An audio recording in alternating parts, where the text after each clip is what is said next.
Welcome to Tech Tools in 20 at Ohio Education Technology Conference. This session is called Wow, Wixie Can Do That. I am so excited to be here with you today. My name is Debbie Tannenbaum, and you can follow me on pretty much all social media at Tannenbaum Tech. And the bit.ly for this session to follow along is TTIT Wixie. So let's go ahead and get started. Wixie is something that I just really love. It was something I didn't initially really like when I first saw it, but I've quickly fallen in love with it, and I can't wait to spread the Wixie wow and the Wixie joy. So we're first going to talk about what Wixie is.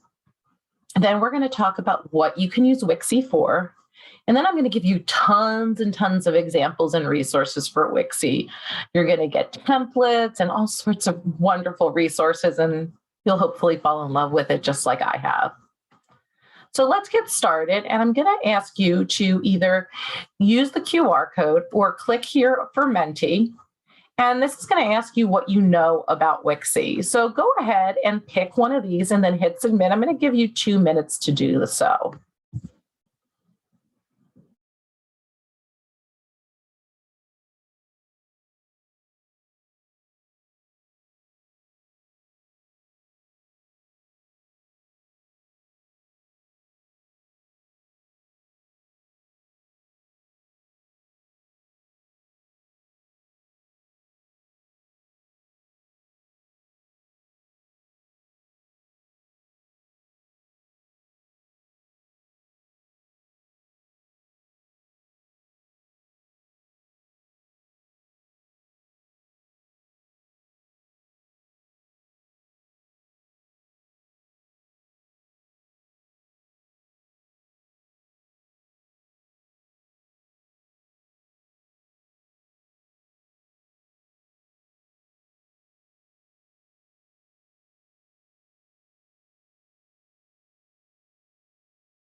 If you haven't already completed it, go ahead and finish that up, and we're going to continue on.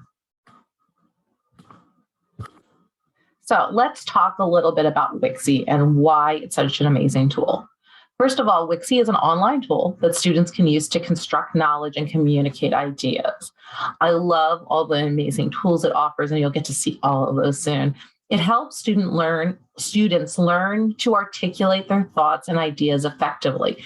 They can use their oral skills, their written skills, even their nonverbal communication skills, and they can use that in a variety of forms and contexts. It's a digital canvas that students can use to show their learning through text, images, original art, and even voice narration. And students can share their work in Wixie as comics, trading cards, slideshows, ebooks, interviews, infographic, podcast, and so much more. I also love the teacher dashboard. The teacher dashboard enables you to view student projects, provide them feedback, and even evaluate their work. So you can see right here, here's what activity, and that feedback is right here. You can even align it to standards. And like I said, put a rubric. We'll see that in a minute. So what can you use Wixie for? Digital storytelling. We're including more than one modality. It's perfect for that map exploration. You'll see an example of that in a few minutes. Comic strips, amazing tools for comic strips. Slideshows, movies. You can even export things as a movie. It's amazing. Ebooks, have your students create books online. Videos, and even to just do some drawing. So Wixie also has this amazing template library. So if you've never had a chance to check this out, I highly suggest it. And you'll see as I share some of the things that I've done, some of them started with that template library. One of the things that I love about the template library is that you can take things from there and share it with your students. If you want, you might be able to take an idea and customize it.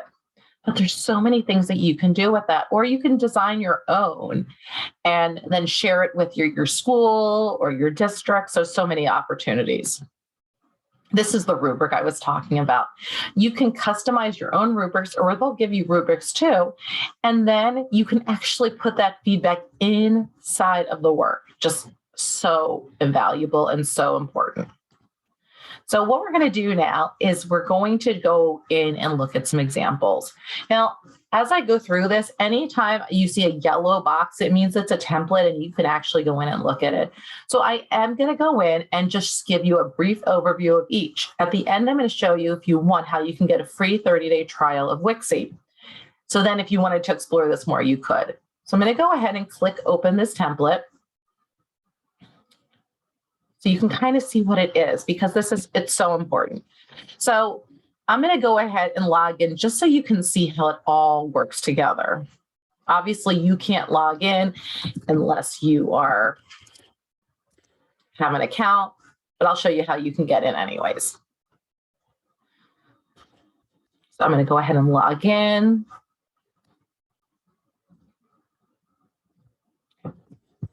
A teacher, just so you can see some of these things. So I think it's just important. So here is making groups of 10. This is a first grade lesson. And one of the things I love about this is that you have built-in manipulatives that you can use. So on this page, you can see, I've just done this as a sample. We've kind of talked about the counting crossing. I've counted and crossed 10 out, and then I've circled it. Well, then I can continue and say, okay, well, if I do 1, 2, 3, 4, 5, 6, 7, 8, and 9. Well, that gives me 19. Well, I don't have another 10, so I only should have 1 in a circle. Same thing goes for the rest of these. And all of these are using the spray can, which I'll show you in a second. So when we get here, it says use the circle and the spray paint. This is the spray paint tool, and I really love the spray paint tool. I thought it was not a really worthwhile tool, and then one of my students schooled me otherwise. So let me just let you see what you can do with this. So I can go ahead here and go 1, 2, 3, 4, 5, 6, 7, 8, 9, 10. And then I can put my others on. Oops, went a little too fast. Sometimes it does that. 1, 2, 3, 4. So it's a really great tool. The kids love it. So definitely one to check out. Another one you can do, this is a second grade lesson. 2 ways are better than 1. In this lesson, what students get to do is they get to try to build a target number. This uses the power of cloning. So as you're looking, you can drag these as many as you want. They show 2 different ways. They can even add a video to explain their thinking. This one also uses that spray paint idea. This is called number detectives. This is a kindergarten activity. And we did this activity twice, once with numbers less than 10 and one with numbers higher than 10. So as they're working here, they can then add the missing number in and then create those numbers using that spray paint, similar to the one we looked at. This one has them sorting numbers and putting them in order. So they actually have the possibility here of dragging this entire thing, counting, figuring out how much it is. And this last one is a choice board. This is something new I've been doing this year. I love the idea of the choice board. When they click, it opens a new project. They get to choose what they want to work on. There's 4 activities here, so much choice and voice, but still having them practice. The next one I'm going to share with you are things that we can do for reading and language arts. In this one, the student is able to compare themselves to a character in a book. And so as they're working on this, this is them and this is their character. They get to compare. They can use text. They can use images. They can use video. They can draw. They can use They have so many options. One of the things that I love sharing about this is that this one and this one are pretty similar. This is a fourth grade example, and I love this. They're reading holes. And that person originally looked just like this, but look what this fourth grader did. You can see when we start off, it's pretty basic, but this fourth grade class really got into it, and look what it became. This one is a story web, and in this story web, the students have read a story. They had to pick 2 different ways to share their thinking. You can see the student chose video and then added some text. This one is the same, but we're talking about personal narratives. This one with personal narratives, and like I said, anything that has this rim, the student you can look into further. The students are able to share who are the characters, where's the setting, what's the solution, and the problem. I love this one. This one, I just want you to see how it starts because I think it's just so important. This starts with everything pretty much being blank. And so when you're looking at this one, they drew a picture. They actually made it into a booklet, and they use things describing fall. We had talked about that. So just lots of really great ways to use this. Science. I love the different ways we can use this. There's that choice board again. And as you click on that choice board, you'll see there's lots of different options. This one, they start with pretty much just this. They add some pictures in. There's so many pictures in Wixie. So I could search in kids, grab 2 kids. So now I have 1 kid, grab another kid who's hanging out. Now I have 2 kids. Now I can add my son and then draw my shadows. So just really fun. This one, a lot of students did differently. This student drew the butterfly life cycle. I had other kids who did videos for each step, and I had some kids who used the pictures inside of Wixie.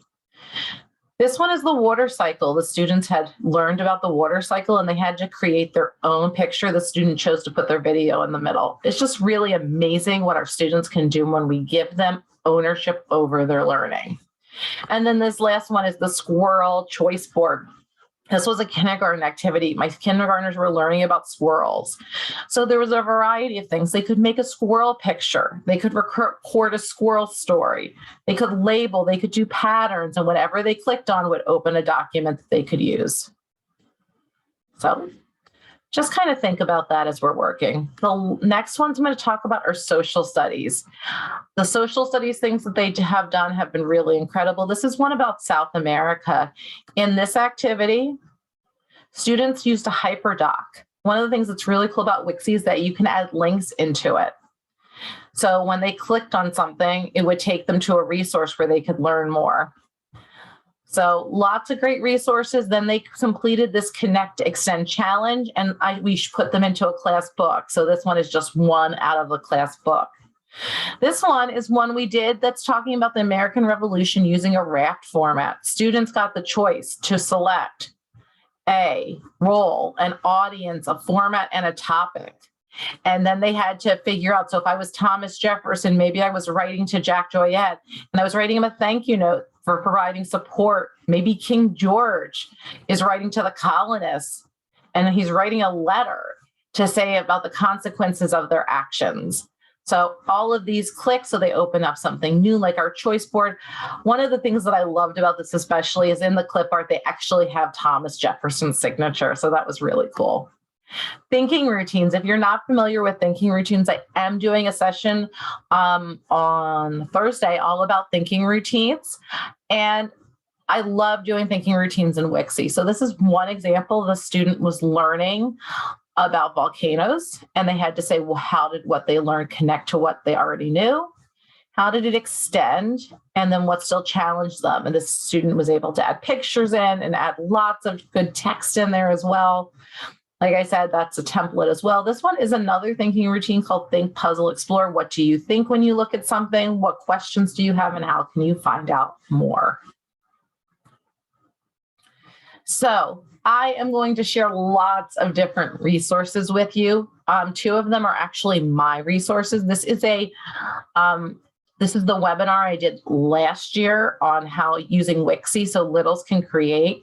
In my school, we use Wixie K-5, so you can definitely check that out. I also have put this year's. This was a really quick review of webinar I did.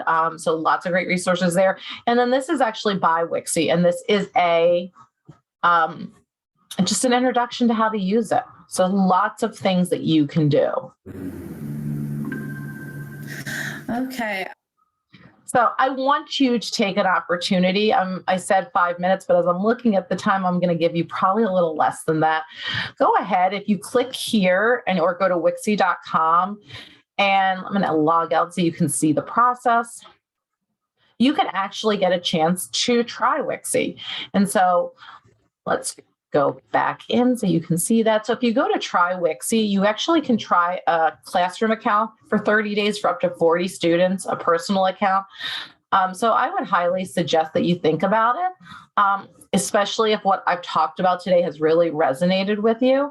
And then just sign up and they'll give you a link to complete.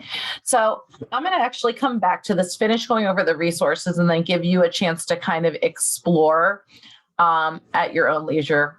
I underestimated time. What a surprise.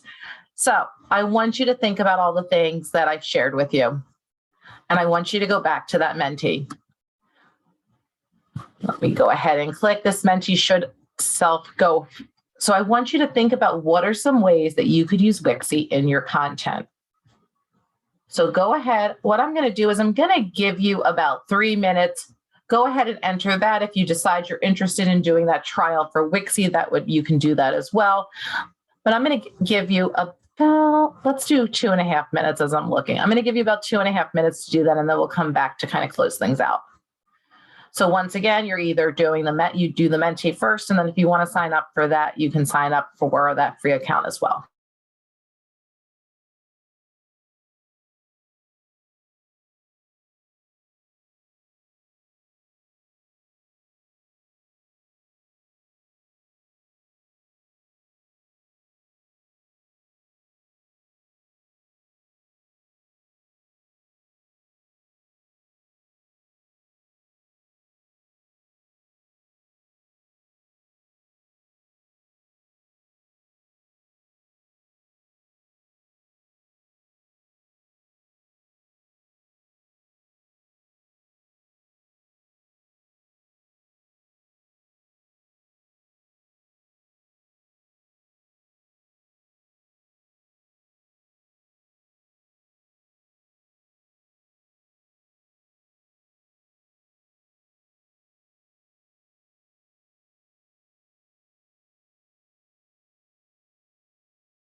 Just a reminder, as you're working on this, please feel free to put any questions in the chat. You'll also get my email at the end as well.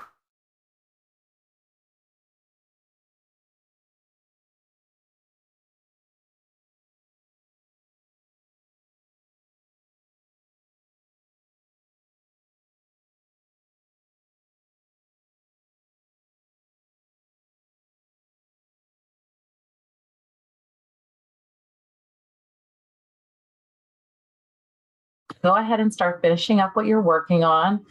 And we're going to just come back together for a couple last minute things before we have to go.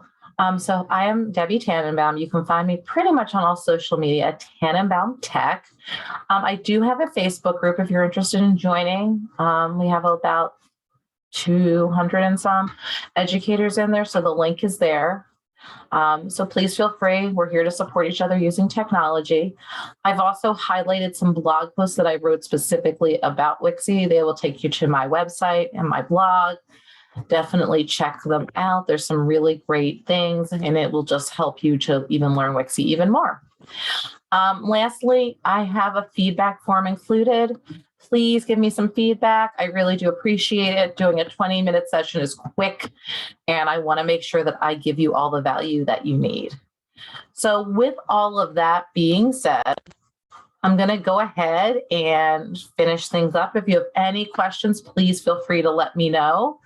And I hope all of you have a wonderful day. And thanks so much. I hope you begin to love Wixie as much as I do.